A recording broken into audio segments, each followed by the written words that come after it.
앞으로는 이 검색 시장에서도 치열한 경쟁이 예상됩니다. 이 두 기업만의 싸움이 아니고 사실은 다른 여타 기업들도 다 열심히 준비하고 있습니다.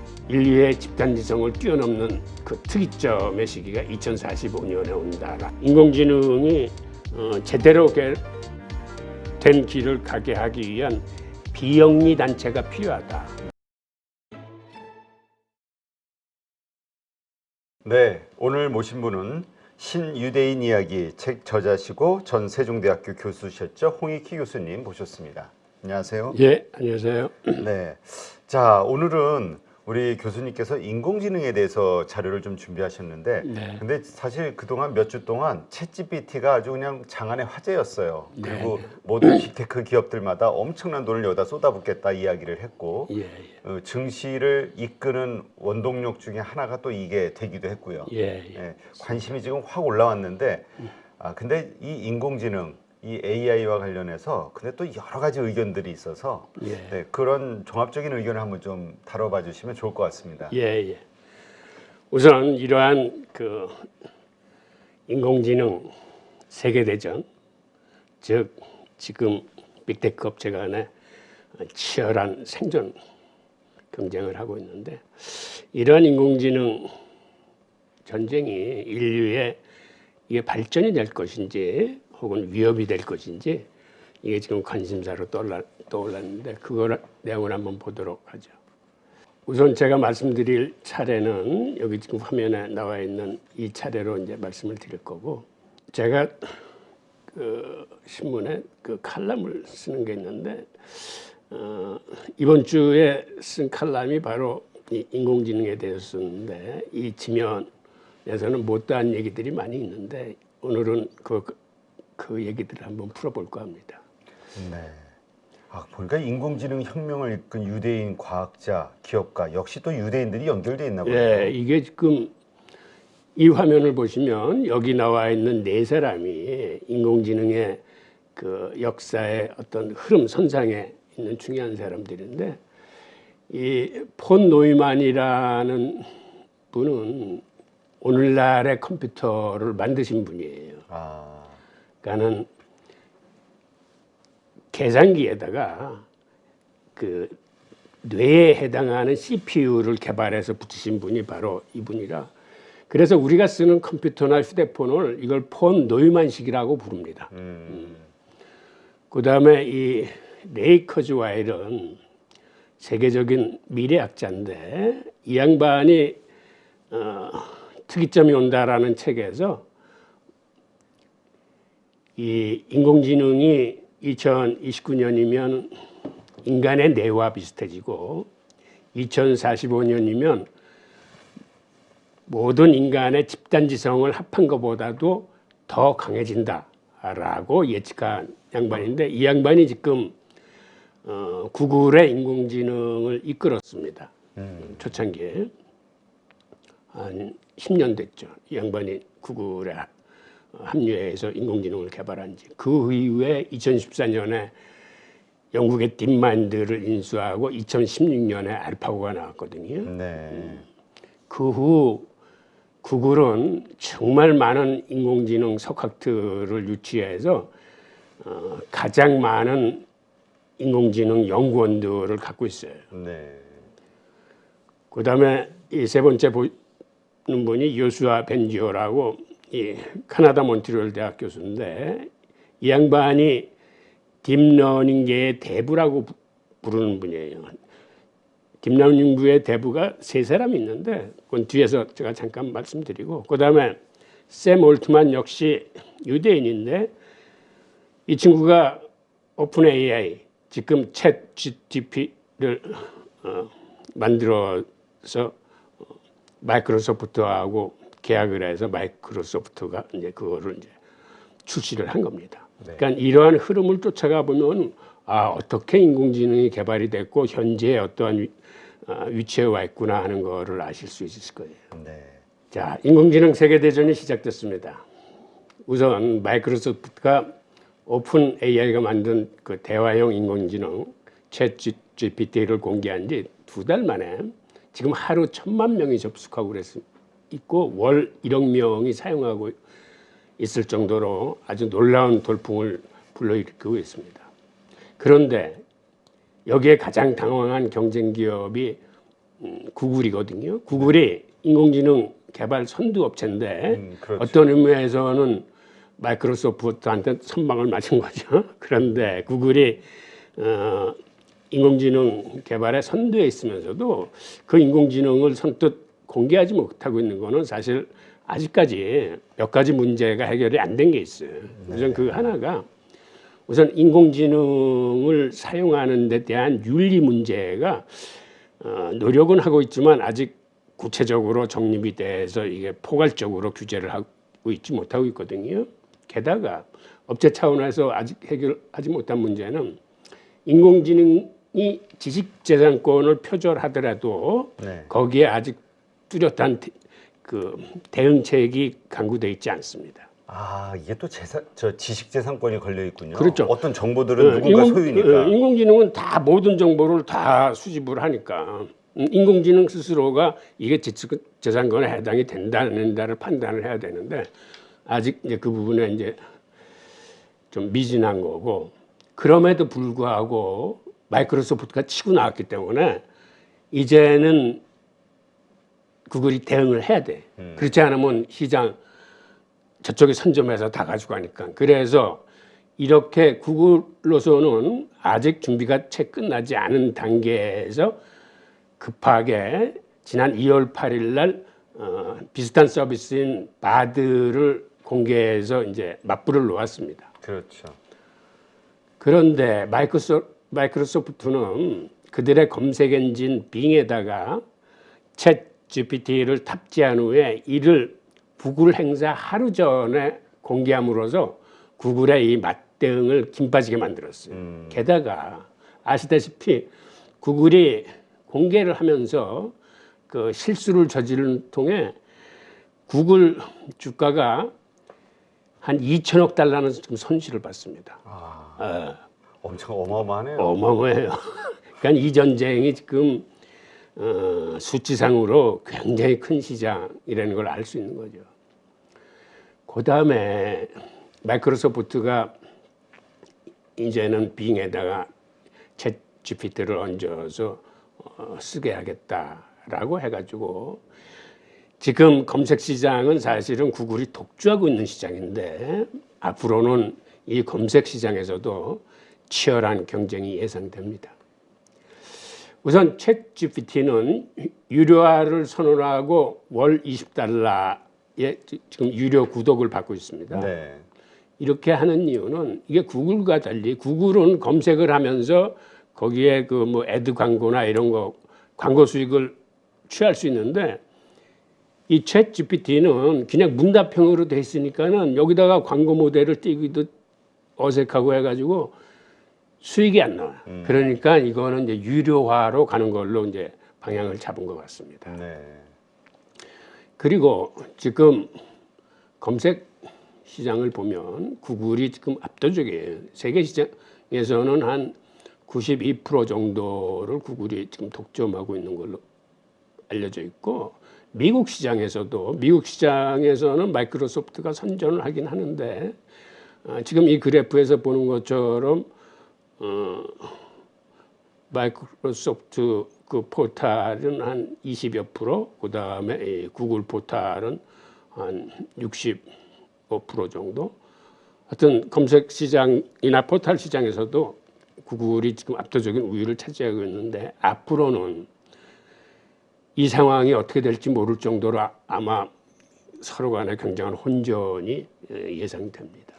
진짜 10% 정도에 불과하던 이 MS 빙 이게 검색량이 거의 2배 이상 올랐네요. 거의 이거는 2011년서부터 2022년까지 10년간의 지금 추이거든요. 그러니까 이런 상태에서 지금 아마 급격하게 이쪽이 올라가고 이쪽이 떨어지고 하는 그런 양상이 예상되는 거죠. 그렇군요. 예. 10년간. 네. 그렇군요. 10년간 2011년부터. 예. 그래서 어쨌든 MS도 상당히 꾸준히 따라잡았는데 아직 격차는 크지만 이것으로 인해서 예. 그러니까 크게 또 따라잡을 수 있는 네, 길이 열릴 수 있네요. 근데 아까 그 저작권 말씀하시니까 아 진짜 요새 이슈가 되고 있는 것이 그 AI로 그 이렇게 그 뭐죠? 그 유튜브 같은 경우도 맞아요. 이렇게 싹 긁어가지고 그걸 맞아요. 대본을 만들어가지고 그냥 맞아요. 그러니까 전문적인 지식이 없어도 다른 사람들의 그래서 누가 이번에 한 뭐 유튜브가 맞아요. 그또 지식재산권에 대해서 내 거 다 해가지고 이런 식으로 만든다. 예, 맞습니다. 이슈가 됐는데 그냥 넘어갔거든요. 아 이런 일도 있나 보다. 근데 지금 말씀하신 거 보니까 저작권이 관련되는군요. 재산권이. 맞아요. 예, 지금 앞으로 그게 큰 이슈가 될 겁니다. 네. 그다음에 이 두 기업만의 싸움이 아니고 사실은 미국에서는 다른 여타 기업들도 다 열심히 준비하고 있습니다. 아마존도 그렇고 애플도 그렇고 메타도 그렇고 이 사람들이 준비하는 방식은 그 인공지능 벤처 기업들을 계속 그냥 사들이고 있는 거예요. 그래서 자기들의 지금 역량을 강화시키고 있는데 그다음에 중국은 중국대로 바이두나 텐센트나 알리바바도 지금 준비하고 있고 우리나라도 마찬가지예요. 지금 네이버, SKT, 삼성, LG 다 준비하고 있어요. 네. 그러니까 앞으로는 이 싸움이 말 그대로 이제 세계 대전이 될 거예요.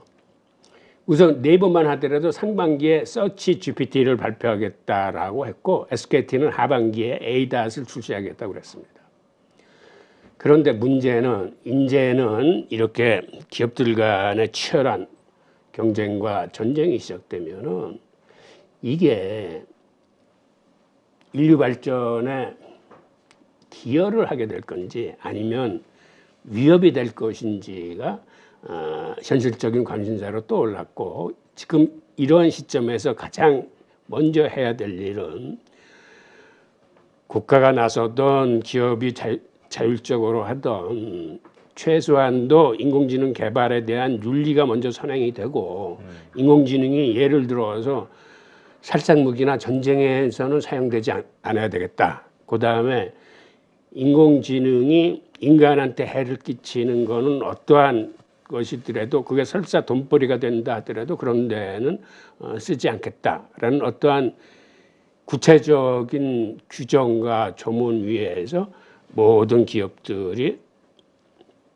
그 위에서 경쟁을 해야 될 텐데 지금은 그러한 것들이 제대로 이루어진 않은 상태에서 이렇게 불이 붙었기 때문에 그런 게 좀 우려되는 거죠. 네. 자, 하여튼 저작권부터 우리가 그냥 게더링 잘 해가지고 거기서 자기가 참 문장 만들어서 준다 하는데 사실은 그게 또 누군가의 그 지식재산권일 수도 있는 거니까 저는 그게 크게 와닿네요. 그리고 또 요즘 로봇들에 대한 관심도 커지고 있는데 로봇도 지금 무기용, 산업용도 그렇지만 무기용 맞아요. 로봇에 대한 이야기 하면서 근데 로봇은 자연히 인공지능이 갈 수밖에 없다 이 얘기가 요새 나오고 있잖아요. 맞아요. 말씀하신 때 그렇더라도 산업용은 오케이 하지만 살상용은 거기에는 함부로 인공지능을 붙이면 안 됩니다. 네. 즉 그 얘기는 인간의 명령 없이 혼자 판단하는 게 돼서 그게 나중에 인간을 향해서 공격할 수 있는 무기가 되는 거예요. 진짜 터미네이터의 영화 그 현실화될 수 있는 거네요. 그런데 지금 이러한 인공대정 그 전쟁 뒤에는 이를 개발한 그 유대인 과학자들이 있었어요. 우선 그 과학자들이 어떠한 거를 개발했는지를 이렇게 살펴보면서 이 흐름을 한번 살펴보겠습니다. 네. 우선 천재 윤대인 폰 노이만이라고 있는데 이 양반은 오늘날의 컴퓨터가 있게 만든 주인공으로서 멍텅구리 계산기에다가 인간의 뇌를 모방한 CPU를 부착했거든요. 그러니까 이 양반이 CPU를 부착하기 전까지만 해도 계산을 한번 하려면 예를 들어서 진공관, 즉 옛날의 반도체 한 1800 정도 되는데 그 회선을 사람들이 일일이 바꿔야 돼. 한번 계산이 끝나면. 그러니까 얼마나 힘들어. 그렇죠. 그러던 거를 이 양반은 사실은 수학자인데 그걸 물끄러미 보고 있다가 저렇게 해서는 안 되겠구나 해서 만든 게 이제 CPU예요. 그래서 이제 오늘날의 컴퓨터를 이제 노이만식이라고 부르는 거고, 이 양반이 1932년에 프린스턴 고등연구소의 최초의 종신 교수가 됐는데, 이때 아인슈타인하고 두 사람이 이제 종신 교수가 됐어요. 그때 나이가 29살이었어요. 그리고 그때 종신 교수로 있었을 때 연구 활동을 훨씬 더 아인슈타인보다 활발하게 했던 사람입니다. 그런데 이 양반은 전공이 수학인데 지금 이렇게 이 사람은 컴퓨터 공학자가 아니거든. 근데도 현대식 컴퓨터를 만들었을 뿐만 아니라 자기 수학을 경제학에 접목시켜서 게임 이론을 만드는 사람이에요. 이 사람이. 게임 이론이 예. 이 사람이 만든 거군요. 이 사람 혼자 만든 건 아니고 경제학자하고 둘이 공조를 해서 게임 이론을 만들었고, 그다음에 양자역학을 처음에 가르친 사람이야. 이 사람이. 그다음에 인공생명에 대한 연구를 한 생물학자이기도 하고, 그러니까 수학자이자 뭐 경제학자이다, 물리학자이다, 생물학자이다. 그러니까 천재는 뭐를 하나 이렇게 통달하면 그걸 다른 학문에도 다 이렇게 쓸 수 있는 그런 모양이에요. 대단한 사람이에요. 그러네요. 그러니까 원래 1946년에 개발됐었던 애니악이라는 게 지금 이 사진에서 보는 이 그림입니다. 여기는 이제 계산이 한번 끝나면 이렇게 사람이 달라붙어 가지고 이 배선을 다 바꿔줘야 돼. 이게 처음에 나온 컴퓨터인데 이게 자그마치 무게가 30톤이 되고 진공계 숫자는 18,000개가 들어있는데, 그런데 이때 폰 노이만이 사실은 맨하탄 계획에 참가를 해서 그 원자폭탄을 만들고 있을 때예요. 그런데 그 옆에서 이렇게 하는 걸 보고서 이 양반이 저렇게 해서는 안 되겠다라고 자기가 논문을 하나 쓴 거예요. 그 논문이 1945년에 썼거든요. 그런데 그 논문이 쓰고 난 다음에 1949년에 그 논문에서 얘기한 CPU를 장착한 에드박을 만들게 됩니다. 그러니까 현대식 컴퓨터의 최초는 1949년에 나온 에드박이에요. 그렇군요. 그런데 이때 이 사람은 수학자라서 맨하탄 계획에 참가하고 있었을 뿐만 아니라 또 1944년에 게임 이론이라는 책을 쓰고, 그 다음에 또 한편 이런 그 컴퓨터 논문도 쓰고 해서 그 일련의 하여튼 큰 것들을 계속적으로 이 사람이 이제 개발을 하는 거죠. 원자폭탄에서도 이 사람이 발명한 그 고폭발성 렌즈를 발명했기 때문에 원폭이 그 안전하게 그 원하는 대로 딱 폭발시킬 수 있는 그런 아주 핵심 그 연구를 했던 사람입니다. 그리고 1949년도에는 에드박을 만들고 또 어떤 논문을 썼냐면 첨단 고동장치의 이론과 구조라는 논문을 썼는데, 즉 이 논문에서는 이 컴퓨터가 발전하면 사람과 같은 지능을 가진 기계가 될 수 있다라고 주장을 했어요. 네. 그런데 여기서 첨단 고동장치라는 건 사실은 오늘날의 컴퓨터와 이제 로봇을 의미하는 건데, 그리고 또 무슨 얘기를 했냐면 컴퓨터가 인간 집단지성을 뛰어넘는다는 기술적 특이점에 대해서 이미 그러한 용어를 1953년에 최초로 언급을 합니다. 그리고 이 양반이 그 맨하탄 프로젝트에서 그 실험을 하다가 방사능에 피폭이 돼요. 그래서 골수암이 걸려. 그래서 그 암으로 투병하던 말년에 자기가 마지막으로 연구했던 게 바로 인공지능과 인공생명에 관한 연구를 했었어요. 아, 그래요? 네. 그리고 거기에 관한 책을 쓰다가 마무리를 못 짓고 1957년에 사망을 합니다. 그래서 그 미완성 원고를 가지고 훗날 책이 나왔는데 그게 컴퓨터와 뇌라는 책입니다. 그리고 사실 동시대에 앨런 튜링이라는 사람이 있었어요. 이 사람은 영국 사람인데 이 사람은 유대인은 아닙니다. 그런데 영국은 뒤늦게 미국에서 그 에드박이라는 컴퓨터와 노이만이 작성한 보고서가 있다는 걸 알고 그거를 구해서 그걸 앨런 튜링한테 주고 당신이 프로그램 내장 컴퓨터를 한번 만들어 달라라고 주문을 합니다.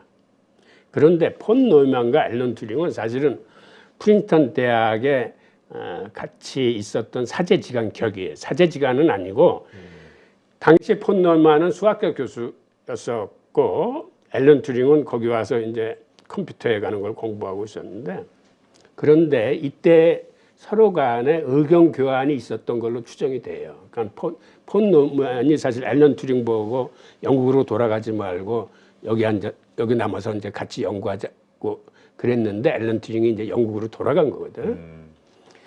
그런데 나중에 영국 정부가 이렇게 앨런 튜링한테 주문을 해놓고 예산 문제로 이렇게 지지부진하게 되니까 앨런 튜링은 사실 거기서 손을 뗍니다. 그리고 결국 캠브리지 대학교에서 앨런 튜링이 설계한 방식을 채택한 게 아니고 이미 검증된 폰 노이만 방식을 채택해서 1949년에 에디삭이라는 컴퓨터를 개발을 해요. 네. 그래서 이거는 설이긴 하지만 영국이 사실 미국보다 컴퓨터를 먼저 개발했다. 그런데 그걸 가지고 2차 대전 중에 독일군 암호해독을 했는데 전쟁이 끝나고 나서 기밀 보호를 해서 그 컴퓨터를 폐기 처분했다.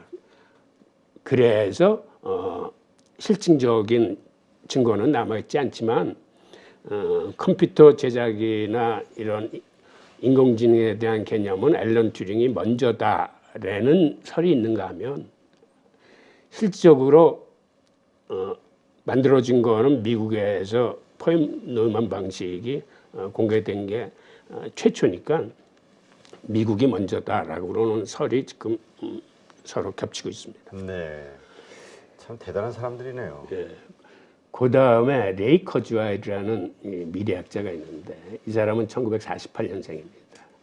그리고 이 양반이 MIT에서 공부할 적에 바로 지도 교수가 인공지능 권위자인 마빈 민스크 교수였었는데 이 양반은 졸업 후에 여러 가지 발명을 해요. 일종의 발명가인데 1982년에 커즈와일 뮤직 시스템즈를 만들어서 세계 최초로 디지털 신시사이저를 개발을 합니다. 그리고 이 회사를 우리나라 영창음악이 사요. 그래서 커즈와일은 우리나라 영창의 기술 고문을 맡기도 했어요. 그 외에도 커즈와일은 회사를 9개를 만들어서 자기의 발명품들을 제조해서 팔곤 했는데 그래서 사실은 나름대로 돈을 많이 벌었습니다. 그리고 이 양반이 1990년에 지적 기계 시대라는 책을 썼는데 그 책에서 휴대폰의 출현과 인터넷 유비쿼터스를 예측을 해요.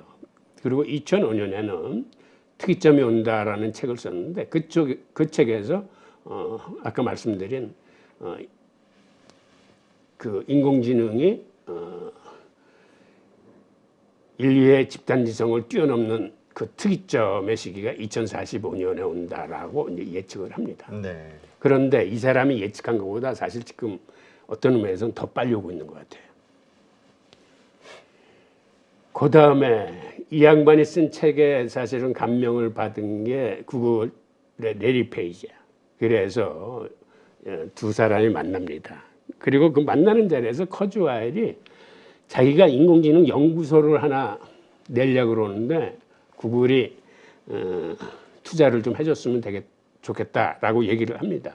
그랬더니 레리 페이지가 그럴 거 없이 당신이 그냥 우리 회사에 들어와서 이걸 맡아서 하십시오 라고 그래서 이 양반이 그 구글의 담당 이사로 들어가게 돼요. 그게 2012년이에요. 그리고 이태 후에 영국의 딥마인드를 인수를 합니다. 알다시피 딥마인드는 알파고를 개발한 회사고 2016년에 그 알파고와 우리 그 이창호 국수를 깨게 됨으로써 사람들이 인공지능이 정말 대단하구나 하는 거를 그때 이제 알게 되는 거죠. 그게 이제 엄청난 마케팅 효과, 그다음에 자신들의 어떤 기술력 이런 거에 대한 홍보 기회였는데 이번에 이제 그걸 뺏긴 거군요. 그렇죠. 예. 그 후 구글은 30개 이상의 인공지능 기업들을 인수를 해요. 그래서 세계 최고 수준의 AI 연구 인력을 확보를 합니다. 그런데 이렇게 AI 기업을 인수한다는 건 그 기술뿐만 아니라 거기에 종사하고 있는 그 석학들이나 연구 인력을 확보하는 게 문제거든요. 근데 당시 지금 인공지능 딥러닝 분야에서 가장 강한 건 오히려 카나다예요. 카나다 그 토론토 대학의 그 딥러닝의 대부가 있는데 제프리 힌튼 교수라고 그 제프리 힌튼 교수를 데려오기 위해서 아예 그 양반이 세운 회사를 통째로 인수를 해. 그래서 이 제프리 교수 같은 양반은 구글에 전념하는 건 아니고 네. 대학 교수로 있으면서 일종의 구글의 이제 지도 교수 역할을 합니다. 그리고 커즈와일은 인공지능에 대해서 그렇게 부정적인 전망은 갖고 있지 않아요. 인공지능이 인간의 능력을 향상시켜서 도와줄 도구라고 생각하지만 그렇다고 낯가는 놈만 피는 건 아닙니다. 만약의 경우를 대비해서 이 발전 방향을 잡아줄 수 있는 인재를 키워야 되겠다라고 그래서 특이점 대학을 설립을 합니다. 이거는 구글에 속해 있는 건가요? 아니면 자기 개별적으로? 그거는까지 잘 모르겠네요. 그래서 그건 한번 알아보도록 하죠. 아니, 왜냐하면 지금 이번에 그 나오는 뉴스들을 보니까 그 오픈 AI, 챗GPT 개발한 오픈 AI에 구글 엔지니어 출신이 12명이라는 거예요. 맞아요. 이번에 저번에 12명을 스카우트해왔어요. 거기에다 더군다나 챗GPT 개발하는 데는 5명이 맞아. 구글 출신. 그러니까 이게 어떻게 보면은 구글 우수한 인재들을 모았다가 갖다 바친 격인데. 맞아. 예, 왜 이직을 했을까? 지금 요새 뉴스에서는 다 그런 것들 가지고 얘기하더라고요. 하여튼 지금은 어떤 의미에서는 이 인공지능 분야는 이게 장치 산업이 아니고 네. 여기는 인재 양성이 키야. 사람이 그러니까 제대로 이렇게 양성을 하든가 양성된 인재를 데려오든가. 그러니까 모든 게 사람의 뇌 속에 들어있는 거예요. 이거는. 그러니까 반도체처럼 뭐 몇 년을 걸려서 공장을 짓고 이렇게 하는 게 아니라 그러니까 그래서 어떤 의미에서는 우리 한국 기업들도 한번 해볼 만하다는 거예요. 이게. 자, 요수아 벤주에 대해서 한번 살펴보죠. 요수아 벤주는 1964년생인데 이 양반은 지금 몬트리올 대학교 교수예요.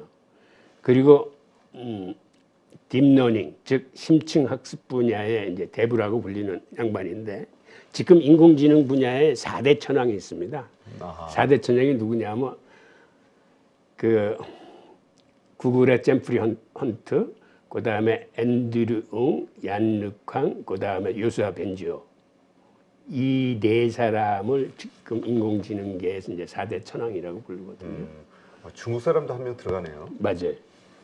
그건 뒤에 제가 다시 한번 설명해 드리고. 네. 그리고 이 양반이 몬트리올 대학 내에 그 알고리즘 연구소를 하나 설립을 했어요. 네. 밀라라고. 그리고 2014년에 이미지 캡셔닝이라는 연구에 성공을 합니다. 이게 뭐냐면 이미지를 입력하면은 인공지능이 그 이미지를 글로 다 묘사를 해줘. 그리고 이 벤지어의 애제자가 있는데 이언 굿펠로우라고 이 친구는 요새 그 유행하는 텍스트를 집어넣으면은 그 내용을 그림으로 그려주는 기술 있죠. 그것의 원천 기술에 해당하는 간이라는 기술을 개발을 해요. 그러니까 이미지를 글로, 글을 이미지로 옮기는 게 바로 그 요수아 벤지오와 그 제자들이 만들어낸 기술이에요. 아, 그렇군요. 네. 그리고 2016년에 이 제자들하고 같이 딥러닝이라는 책을 써요. 요수아 벤지오가. 이게 지금 인공지능 4대 천왕이라고 불리는 사람들인데 이 맨 왼쪽 그 힌튼 교수의 제자야. 이게 얀 르쿤이라고 이 사람이 페이스북을 이끌고 있어요. 그다음에 이 두 번째 머리 흰 분이 제프리 힌튼 교수인데 이 양반이 사실은 딥러닝 분야의 이제 최초의 선구자죠. 그리고 이 양반은 토론토 대학 교수로 있으면서 구글을 이끌고 있고, 그 다음에 세 번째 서 있는 분이 요수아 벤지오, 몬트리올 대학 교수 말씀드렸던 사람이고, 네 번째가 스탠포드 교수로 있는 앤드류 융, 이 사람이 이제 중국계인데 이 사람은 바이두를 이끌고 있습니다. 사실. 그러니까 이게 다 한 그 유명한 기업들, 빅테크 기업에서 다 한 자리씩을 다 차지하고 있군요. 네. 책임자로. 그렇죠. 그러니까 이 양반들이 대학 교수를 하면서 그 기업들의 어떤 원천 기술을 이렇게 지원을 하고 있는 거예요. 자, 그래서 이 사실은 딥러닝이라는 단어 자체를 여기 나와 있는 이 세 사람이 만든 거야. 세미나에서 자기들의 어떤 그 강화학습의 개념을 이걸 딥러닝이라 부르자라고 해서 그 다음서부터는 딥러닝이 이제 공식 용어가 됩니다. 네. 그리고 이 세 사람이 같이 2018년에 컴퓨터계의 노벨상이라고 불리는 튜링상을 공동 수상하게 돼요. 그런데 요수아 벤지오는 이 인공지능이 살상무기 같은 데 쓰이면은 안 된다고 그래가지고 그런 낌새만 있으면은 그게 미 국방연구소건 중국 인민군이든 계속 항의 편지를 써요. 그걸로도 네. 유명해. 예전에는 우리 카이스트에도 한번 썼어, 편지를. 근데 카이스트는 이거는 우리가 살상무기에 적용되는 기술이 아니다라고 해서 해명을 했지만은 하여튼 이러한 그 인공지능을 이끌고 있으면서 이러한 기술들이 혹 인류에 해를 끼치지 않나라는데 굉장히 신경을 많이 쓰고 있다는 의미가 되는 거죠. 그리고 벤지오 교수는 우리 삼성하고도 인연이 깊어요. 이 사람이 삼성 그 인공지능 포럼의 공동 의장이고 삼성 AI 교수로 있을 뿐만 아니라 그 이재용 회장이 종종 그한테 자문을 구하고 그 다음에 이 양반이 지금 하고 있는 그 몬트리올 연구소에 거기에 삼성 연구소를 하나 개설을 했어요. 그래서 삼성도 거기서 AI 알고리즘을 개발 중에 있어요. 이 교수하고 같이. 그 다음에는 최근 가장 젊어 보이는데요. 예. 4대 천왕 중에. 이 친구는 이제 4대 천왕은 아니고 우리가 아는 AI 그 대표이자 샘 올트만이에요. 지금 화제의 주인공이 오픈 AI. 예, 오픈 AI. 이 양반은 젊어. 1985년 시카고에서 태어난 유대인인데 컴퓨터에 그렇게 관심을 갖게 된 거는 부모들이 그 8살 꼬마한테 어떤 컴퓨터계의 페라리격인 매킨토시 컴퓨터를 사줬어. 그래서 이 친구는 그냥 컴퓨터 검색 정도가 아니라 매킨토시 컴퓨터를 가지고 뭐 영상도 만들고 뭐 나름대로 그러니까는 텍스트뿐만 아니라 어떤 비주얼이나 어떤 뭐 사운드나 많은데 이제 관심을 갖게 됐겠죠. 그 결과 결국 2003년에 스탠퍼드대 컴퓨터공학과에 입학을 합니다. 근데 얼마 안 지나서 2학년 때 창업해야 되겠다라고 해서 학교를 중퇴하고 이제 창업의 길로 들었어요. 그래서 처음 만든 게 이제 루프트라는 일종의 SNS인데 그거는 사용자를 주변 사람들과 이제 연결시켜 주는 건데 이거를 2012년에 매각을 하고 세계 최고 벤처 캐피탈인 Y 컴비네이터에 입사를 합니다. 근데 이제 굉장히 사람이 똑똑하고 능력이 있었겠죠. 그래서 28살에 대표로 발탁이 돼. 네. 그래서 Y 컴비네이터를 이끌면서 무려 2,000개가 넘는 스타트업에 투자를 하고 그 다음에 그들을 지원해 줍니다. 엑셀러레이터로. 그러니까 이때 이 사람은 그는 창업 그 회사를 보는 눈, 그들이 어떻게 하면은 성공할 수 있는지에 대한 그러한 그 핵심 노하우들을 이제 섭렵했을 뿐만 아니라 그 창업계에 많은 인맥들을 형성하게 되는 거죠. 그리고 2015년 한 행사에서 어떤 얘기를 하냐면 지금 구글이 인공지능 개발을 독점하고 있는데 이건 네. 사실 굉장히 위험한 거다. 이거를 견제하기 위해서는 인공지능이 제대로 된 길을 가게 하기 위한 비영리 단체가 필요하다. 그 비영리 단체에서 인공지능을 제대로 방향을 잡고 연구할 수 있는 그런 시스템을 만들어야 된다라고 얘기했는데 거기에 일론 머스크가 크게 공감을 해서 둘이 손잡고 만든 게 오픈 AI. 일론 머스크와 함께. 네. 그러니까 일론 머스크가 여기에 가담을 하니까 그 페이팔 마피아들이 또 여기다 또 같이 재투자를 해. 그러니까 일론 머스크가 페이팔의 일원이었잖아요. 그래서 피터 틸하고 거기에 리드 호프만이 이제 투자를 해서 만들어낸 게 오늘날의 오픈 AI.